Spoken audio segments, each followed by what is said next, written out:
दोस्तों पिछले 23 दिनों तो साडे देश दे विच हाथरस की जिहड़ी घटना हुई है उसके बारे बहुत चर्चा चल रही है। असल विच अजिहियां घटनावां दे पिछे मानसिकता की है और जदों इहो जिहियां घटनावां वापर जांदियां ने उस वेले बीजेपी की अगवाई विच काम करदियां सरकारां ਉਹਦੇ ਵਿੱਚ ਦੋਸ਼ੀਆਂ ਨੂੰ ਬਚਾਉਣ ਦੀ ਕਿਉਂ ਕੋਸ਼ਿਸ਼ ਕਰਦੀਆਂ ਨੇ। ਤੇ ਦੂਜੀ ਗੱਲ ਹੈ ਕਿ ਸਾਡੇ ਦੇਸ਼ ਦੇ ਅੰਦਰ ਧਾਰਮਿਕ ਘੱਟ ਗਿਣਤੀਆਂ ਦੇ ਨਾਲ ਵੀ ਜੋ ਵਿਤਕਰੇਬਾਜ਼ੀ ਕੀਤੀ ਜਾ ਰਹੀ ਹੈ ਉਹਦੇ ਬਾਰੇ ਵੀ ਮੈਂ ਅੱਜ ਤੁਹਾਡੇ ਨਾਲ ਗੱਲ ਕਰਨੀ ਹੈ। ਇਸ ਤੋਂ ਪਹਿਲਾਂ ਕਿ ਅਸੀਂ ਗੱਲ ਸ਼ੁਰੂ ਕਰੀਏ ਆ ਇੱਕ ਵੀਡੀਓ देखो।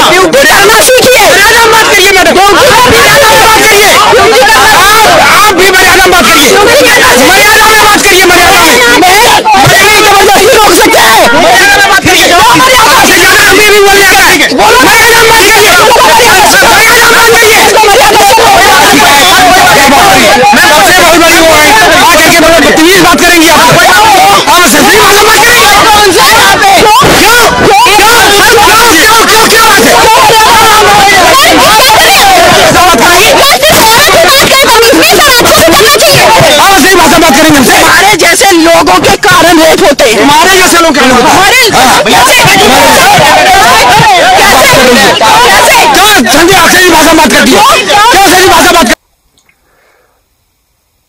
तुसी ये वीडियो देखिया। इस वीडियो दे विच जो व्यक्ति चला चला के गला फाड़ के एक बीबी पत्रकार दे नाल बहस कर रहा है, धमकी भरे लहजे च बोल रहा है, ये कोई साधारण आदमी नहीं।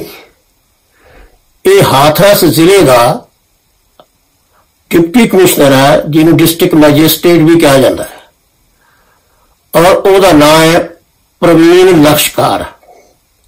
अच भी उत्थे डीसी है और उसके गल करने के लहजे तो ही तुसी ये देख सकते हो कि जे कोई इस बलात्कार की घटना के बारे सवाल करे तो सवाल करने वाले को किस तरह दबाया जाता है और किस तरह उन्हें धमकाया जाता है और किस तरह उहदे ते इन्हां नूं गुस्सा आ रहा है। असल विच एक घटना दे विच पहला आपां जाइए, छोटी जी गल घटना बारे करिए। 14 सितंबर नूं एक घटना वापरी। पिंड है हाथरस जिले का बूलगढ़ी, छोटा जा पिंड है बूलगढ़ी। उस बूलगढ़ी दे विच एक दलित लड़की जिहदी उम्र 19 साल है अपनी मां दे नाल खेतां विच घाह इकट्ठा करन गई सी, चारा इकट्ठा करन गई सी, खोद रही सी घाह वगैरह बाजरे दे खेतां दे आले दुआले। तो उत्थे 4 दरिंदे आउंदे ने और चारे दरिंदे उसकी लड़की नूं धू के बाजरे के खेतों च लै जांदे ने। उहदे नाल बलात्कार हुंदा है, उहदे नाल दुर्व्यवहार हुंदा है, उहदी ढूही जिहड़ी है उहदी जिहड़ी रीढ़ दी हड्डी तोड़ दित्ती जांदी है, उहदी जीभ कट दित्ती जांदी है और उसनूं एक तरह नाल इस तरह अधमोया कर दित्ता जांदा है। ते उह तों बाद इह घटना चर्चा विच आउंदी है। ते उत्थे प्रशासन का की रोल है? प्रशासन का रोल यह है कि पहली गल उहदे उत्ते कोई तेजी दे नाल कदम नहीं चुके गए, कोई तेजी दे नाल बड़ी रफ्तार दे नाल उहते कोई FIR नहीं दर्ज की गई। पहला गल नूं अणसुणिया कर दिता गया, दोषियों नूं बचाउण दी कोशिश की गई। इत्थों तक कि उहदे पिंड दे आले दुआले दफा 44 ला के नाकाबंदी कर दी गई। इलाज 14 तरीक नूं ये घटना हुंदी है, 29 तरीक दी उहदी मौत हो जाती है।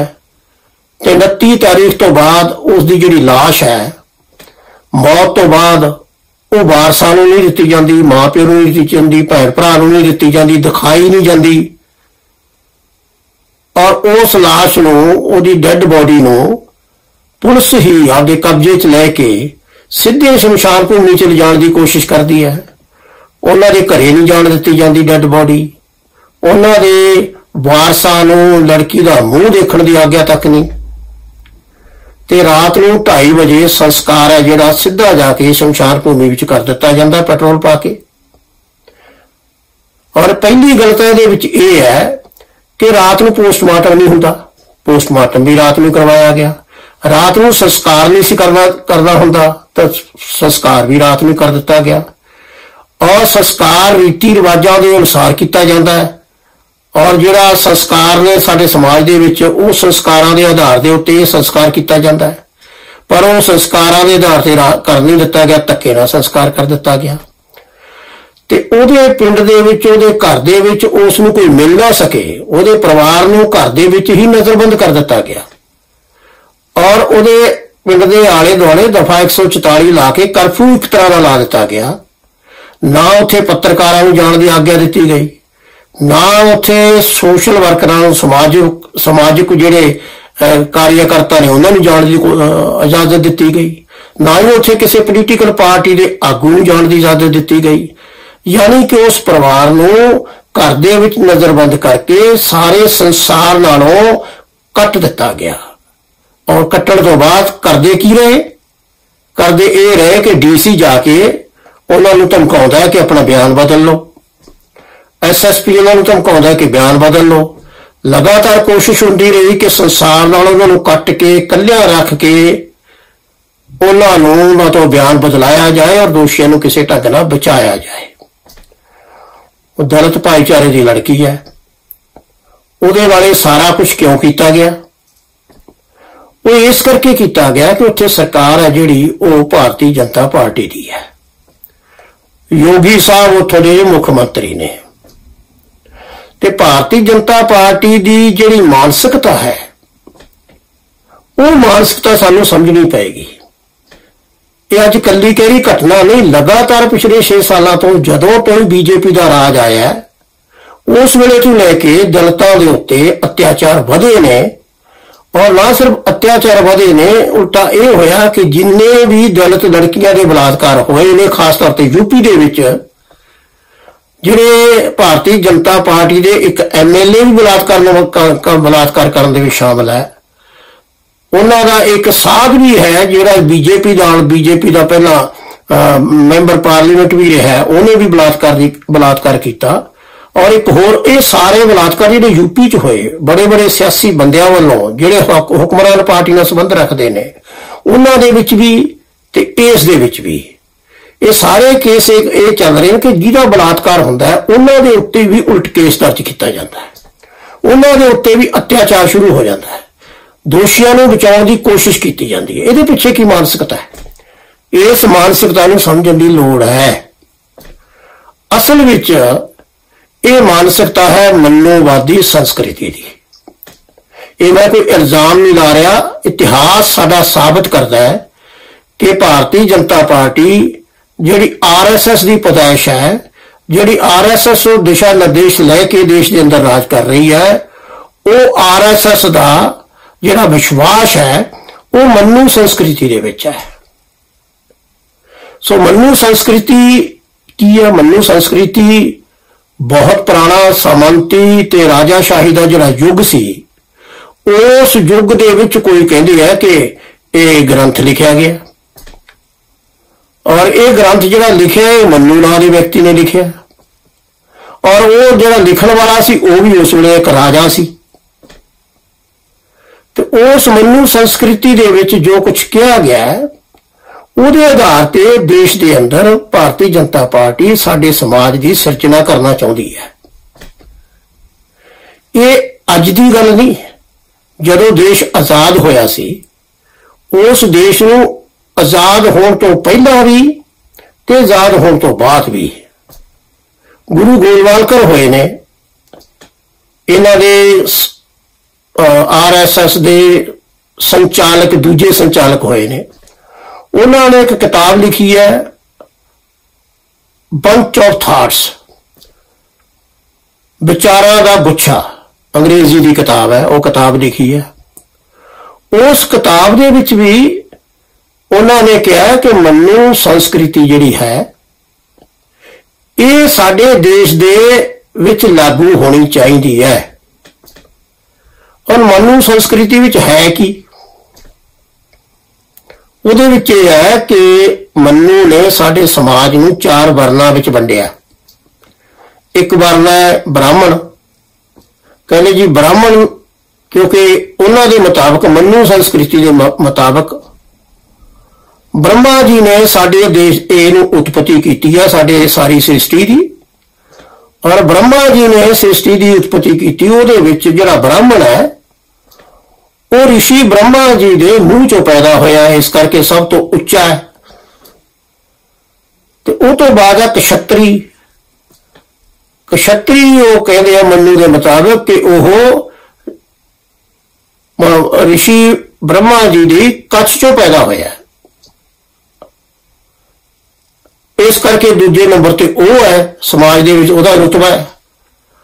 और तीजे नंबर ते वैश्या है, वो वैश्या कहते भी ये अपना भुजा बाहां दे विचों पैदा होया महर्षि ब्रह्मा जी दे।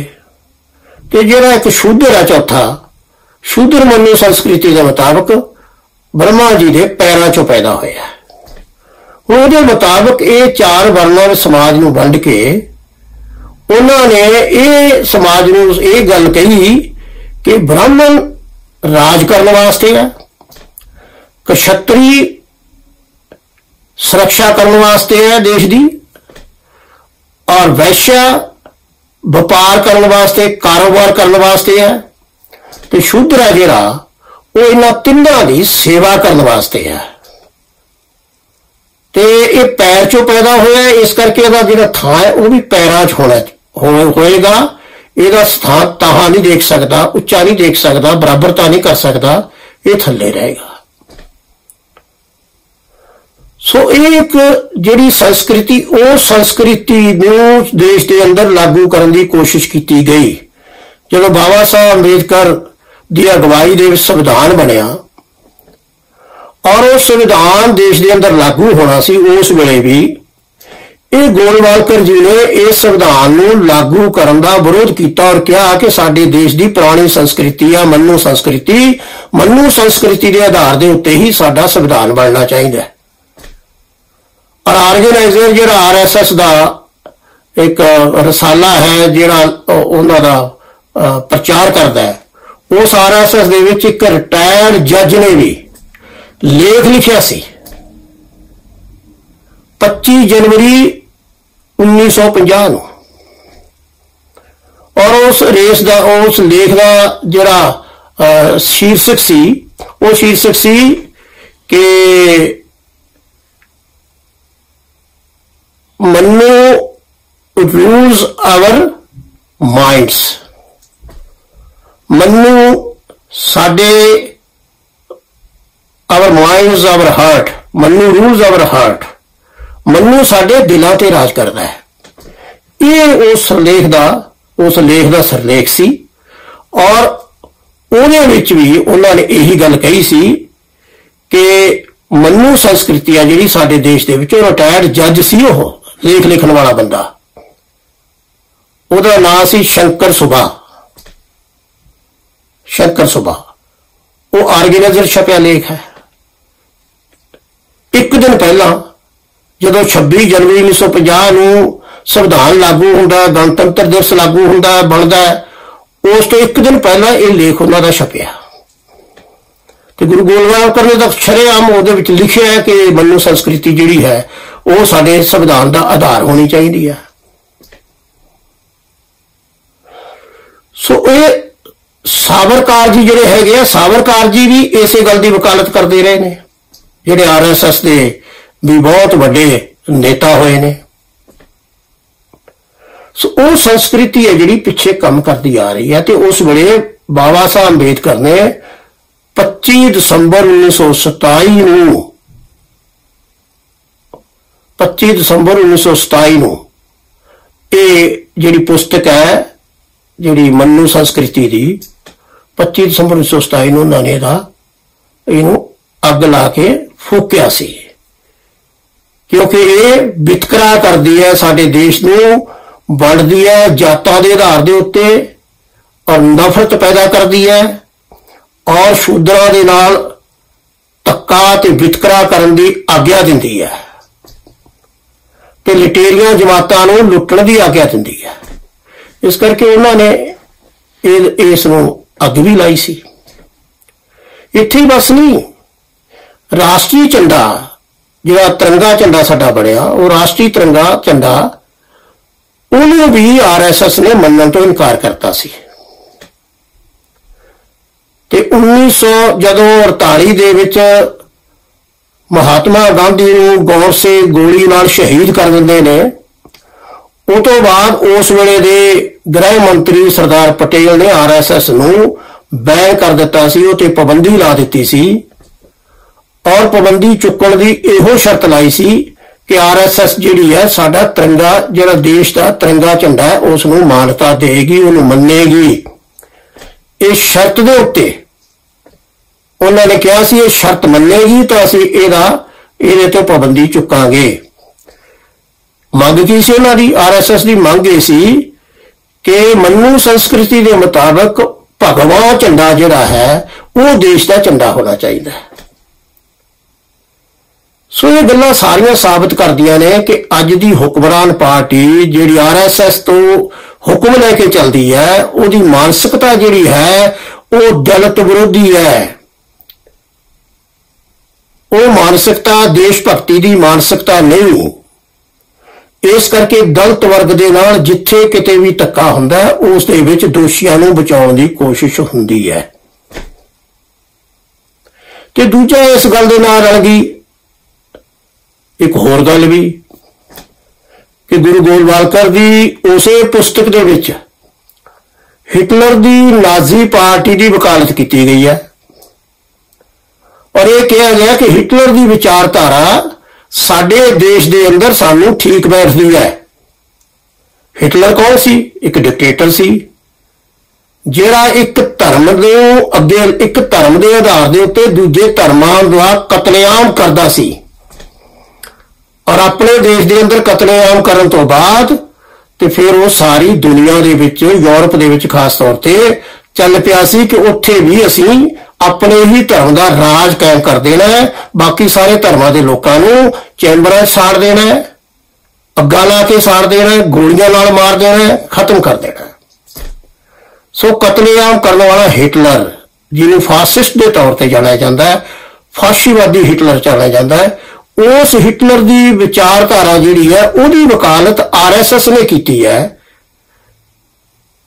ਔਰ ਬੰਚ ਆਫ ਥਾਟਸ ਦੇ ਵਿੱਚ ਕਿ ਉਹ ਵਿਚਾਰਧਾਰਾ ਸਾਡੇ ਦੇਸ਼ ਦੇ ਬਿਲਕੁਲ ਅਨੁਕੂਲ ਹੈ ਔਰ ਸਾਡੇ ਦੇਸ਼ 'ਚ ਉਹੀ ਲਾਗੂ ਹੋਣੀ ਚਾਹੀਦੀ ਹੈ। ਮਤਲਬ ਕਿ ਕਿਸੇ ਇੱਕ ਧਰਮ ਦਾ ਰਾਜ ਬਾਕੀ ਸਾਰਿਆਂ ਦੇ ਉੱਤੇ ਹੋਵੇ ਤੇ ਬਾਕੀ ਸਾਰੇ ਜਿਹੜੇ ਧਰਮ ਨੇ ਉਹਦੇ ਮੁਤਾਬਕ ਜਾਂ ਤਾਂ ਉਹਦਾ ਧਰਮ ਬਦਲੀ ਕਰ ਲੈਣ ਤੇ ਜਾਂ ਫਿਰ ਉਹ ਦੇਸ਼ ਛੱਡ ਜਾਣ ਜਾਂ ਫਿਰ ਉਹ ਮਰਨ ਨੂੰ ਤਿਆਰ ਰਹਿਣ।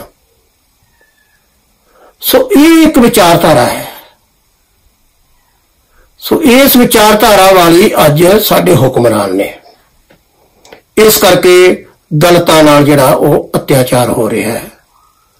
ਇਹ ਜਿਹੜੇ ਅਸੀਂ ਕਿਸਾਨ ਹੈ, ਜਿਹੜਾ ਸ਼ੂਦਰ ਦੀ ਪਰਿਭਾਸ਼ਾ ਦਿੱਤੀ ਹੈ ਮन्नू ਸੰਸਕ੍ਰਿਤੀ ਦੇ ਵਿੱਚ ਕਿ ਇੱਕ ਰਾਜ ਕਰਨ ਵਾਲੇ, ਇੱਕ ਦੇਸ਼ ਦੀ ਰੱਖਿਆ ਕਰਨ ਵਾਲੇ ਇੱਕ ਛਤਰੀ ਹੋ ਗਏ, ਰਾਜ ਕਰਨ ਵਾਲੇ ਬ੍ਰਾਹਮਣ ਹੋ ਗਏ, ਵਪਾਰ ਕਰਨ ਵਾਲੇ ਵੈਸ਼ਿਆ ਹੋ ਗਏ, ਬਿਜ਼ਨਸ ਕਰਨ ਵਾਲੇ, ਧਨ ਦੌਲਤ ਦਾ ਕਾਰੋਬਾਰ ਕਰਨ ਵਾਲੇ ਉਹ ਵੈਸ਼ਿਆ ਹੋ ਗਏ ਤੇ ਬਾਕੀ ਸਾਰੇ ਦੇ ਸਾਰੇ ਸ਼ੂਦਰ ਨੇ। ਜਿੰਨੇ ਵੀ ਮਿਹਨਤ ਕਰਨ ਵਾਲੇ ਲੋਕ ਨੇ, ਚਾਹੇ ਉਹ ਕਿਸਾਨ ਹੈ ਚਾਹੇ ਉਹ ਮਜ਼ਦੂਰ ਹੈ, ਉਹ ਸਾਰੇ ਦੇ ਸਾਰੇ ਸ਼ੂਦਰ ਨੇ।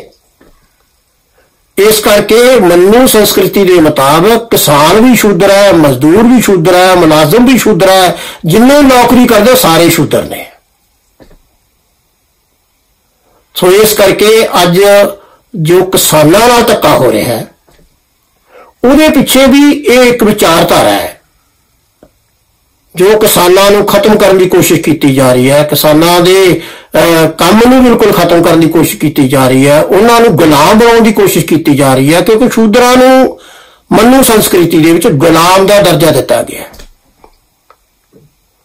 ਸੋ ਉਹੀ ਅੱਜ ਵਿਚਾਰਧਾਰਾ ਕਿਸਾਨ ਦੇ ਮਾਮਲਿਆਂ ਦੇ ਵਿੱਚ, ਮਜ਼ਦੂਰਾਂ ਦੇ ਮਾਮਲਿਆਂ ਦੇ ਵਿੱਚ ਸਾਡੇ ਦੇਸ਼ ਦੇ ਵਿੱਚ ਲਾਗੂ ਕੀਤੀ ਜਾ ਰਹੀ ਹੈ। ਮਜ਼ਦੂਰਾਂ ਦੇ ਵੀ ਕਾਨੂੰਨ ਬਦਲੇ ਜਾ ਰਹੇ ਨੇ, ਕਿਸਾਨਾਂ ਦੇ ਵੀ ਕਾਨੂੰਨ ਬਦਲੇ ਜਾ ਰਹੇ ਨੇ।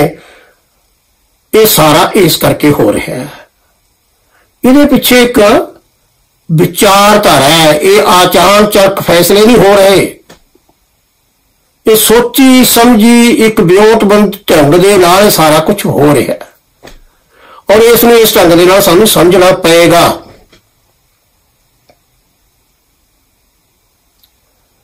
ਸ਼ੂਦਰ ਵੇਦ ਪੜ੍ਹ ਨਹੀਂ ਸਕਦਾ ਮੰਨੂ ਸੰਸਕ੍ਰਿਤੀ ਦੇ ਮੁਤਾਬਕ, ਵੇਦ ਸੁਣ ਨਹੀਂ ਸਕਦਾ।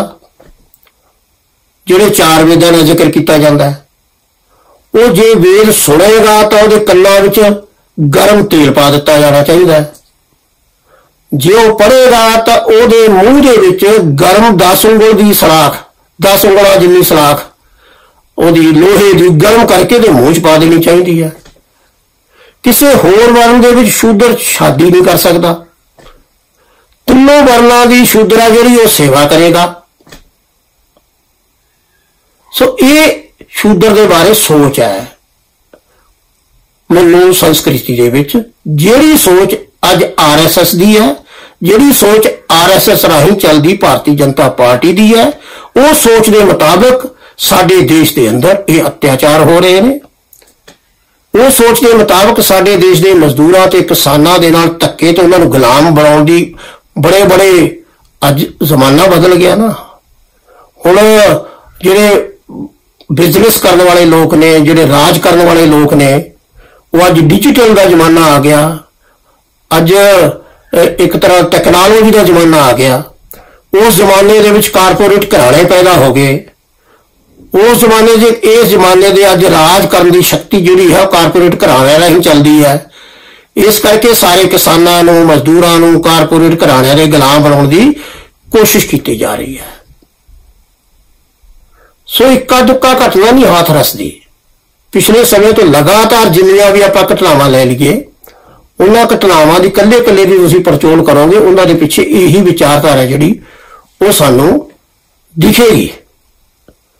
ਹੁਣ ਉਹਨਾਂ ਦੇ ਇੱਕ ex-MLA ਹੈ ਰਾਜਵੀਰ ਪਹਿਲਵਾਨ।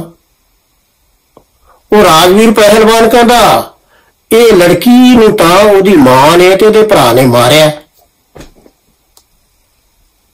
ਇਸ ਕਰਕੇ ਕੇਸ ਉਹਨਾਂ ਤੇ ਦਰਜ ਹੋਣਾ ਚਾਹੀਦਾ ਹੈ। ਦੇਖੋ ਦੋਸ਼ੀਆਂ ਨੂੰ ਬਚਾਉਣ ਦੀ ਕਿੱਦਾਂ ਸਿੱਧੀ ਕੋਸ਼ਿਸ਼ ਕੀਤੀ ਜਾ ਰਹੀ ਹੈ। ਇੱਕ ਹੋਰ ਸਿਟਿੰਗ MLA ਹੈ, ਇਹ ਤਾਂ ਸਾਬਕਾ MLA ਹੈ ਰਾਜਵੀਰ ਪਹਿਲਵਾਨ। ਤਾਂ ਇੱਕ ਹੁਣ ਜਿਹੜਾ ਅੱਜ ਕੱਲ ਵੀ MLA ਹੈ, ਉਹ MLA ਕਹਿੰਦਾ ਲੜਕੀਆਂ ਨੂੰ ਸੰਸਕਾਰ ਨਹੀਂ ਦਿੱਤੇ ਜਾ ਰਹੇ, ਮਾਂ ਪਿਓ ਨੂੰ ਚਾਹੀਦਾ ਕਿ ਸੰਸਕਾਰ ਦੇਣ ਤਾਂ ਕਿ ਘਟਨਾਵਾਂ ਨਾ ਹੋਣ। ਹੁਣ ਤੁਸੀਂ ਦੱਸੋ ਕਿ ਮਨੀਸ਼ਾ ਤਾਂ ਸੰਸਕਾਰਾਂ ਦੀ ਗੱਲ ਰਹੇਗੀ ਉੱਥੇ, ਜਿਹਨੂੰ ਜ਼ੋਰ ਜ਼ਬਰਦਸਤੀ ਗਰੀਬ ਲੜਕੀ ਨੂੰ ਚੁੱਕ ਕੇ ਲਿਜਾਇਆ ਜਾਂਦਾ ਹੈ, ਧੱਕਾ ਕੀਤਾ ਜਾਂਦਾ ਹੈ, ਬੇਹਰਮਤੀ ਕੀਤੀ ਜਾਂਦੀ ਹੈ, ਔਰ ਮਰਨ ਤੱਕ ਉਹਦੀ ਕੁੱਟਮਾਰ ਕੀਤੀ ਜਾਂਦੀ ਹੈ। ਤੇ ਇਹਦੇ ਵਿੱਚ ਸੰਸਕਾਰ ਕੀ ਕਰਨਗੇ? ਲੜਕੀ ਦੇ ਸੰਸਕਾਰ ਕੀ ਕਰਨਗੇ? ਧੱਕੇਸ਼ਾਹੀ ਦੇ ਮੂਹਰੇ। ਸੋ ਇਹਨਾਂ ਨੂੰ ਹੋਰ ਪਾਸੇ ਲਿਜਾਣ ਦੀ ਜਿਹੜੀ ਹੈ ਨਾ ਉਹ ਕੋਸ਼ਿਸ਼ ਕੀਤੀ ਜਾ ਰਹੀ ਹੈ। ਸੋ ਮੈਂ ਤੁਹਾਨੂੰ ਬੇਨਤੀ ਇਹ ਕਰਨੀ ਚਾਹੁੰਦਾ ਕਿ ਇਸ ਚਾਲ ਨੂੰ ਸਮਝੋ। ਅੱਜ ਲੜਾਈ ਹੈ, ਬੁਨਿਆਦੀ ਲੜਾਈ ਦੀ ਲੋੜ ਹੈ।